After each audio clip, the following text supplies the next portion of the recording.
খুব কষ্ট হয়েছিল আমাদের এখানে আসার, কথা বলতে পারি নাই, আমাদের বাক স্বাধীনতা কেড়ে নিয়েছিল এবং দাঁড়াতে পারিনি।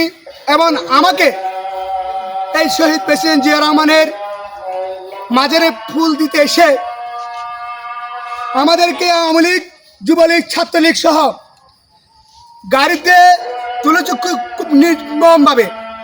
গাড়িতে যেভাবে মানুষকে পিটিয়ে পিটিয়ে তুলে আমাদের ছেলেদেরকে পিটিয়েছিল এবং সর্বশেষ আমাদেরকে এই পুমনা ইউনিয়ন আওয়ামী লীগ, যুবলীগ, ছাত্রলীগ গাড়িতে তুলেছিল চোখের সামনে।